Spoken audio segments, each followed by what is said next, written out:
était vendredi comme ce matin dès 7 heures. Les grévistes de la FRAPP ont repris place devant les grilles de la présidence avant de rejoindre l'Assemblée. Le président de l'institution les a reçus, mais cette rencontre n'a apparemment pas eu l'effet escompté. Les explications de Nicolas Pérez et Meriteato. Plus de 200 grévistes de la FRAPP ont convergé ce matin vers l'Assemblée de Polynésie. Si le dialogue est rompu depuis vendredi avec le président du pays, les représentants de la fonction publique territoriale se sont tournés vers le président de l'Assemblée, Anthony Géros. Un interlocuteur qui a rapidement donné son accord pour les recevoir. Je pense l'avoir rencontré déjà une demi-douzaine de fois et ça a toujours été dans des conditions très cordiales et voilà, vraiment un état d'esprit d'ouverture. Une heure de réunion aura permis à la délégation d'exposer ses revendications. À la sortie, le leader de la FRAPP était visiblement satisfait.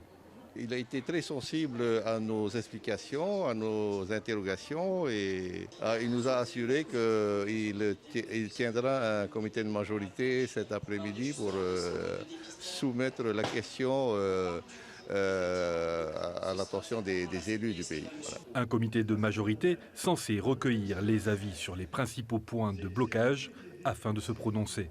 Il y a beaucoup d'idées reçues sur ce mouvement de grève. On dit que c'est la grève des pompiers, mais c'est faux. C'est la grève de la fonction publique polynésienne.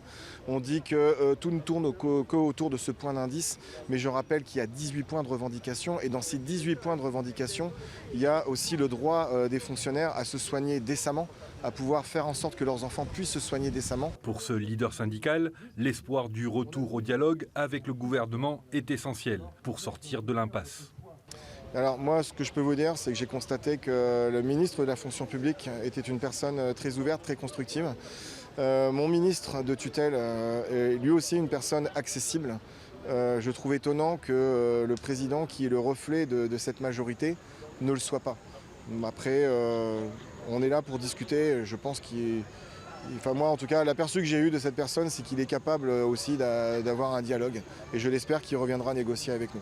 En fin d'après-midi, le député Tematei Le Gaïc annonçait sur ses réseaux sociaux que le comité de majorité soutenait l'action du gouvernement et invitait la FRAPP en responsabilité à rejoindre la table des négociations pour finaliser la sortie de grève. Une conclusion qui ne devrait pas réjouir les représentants de la fonction publique territoriale.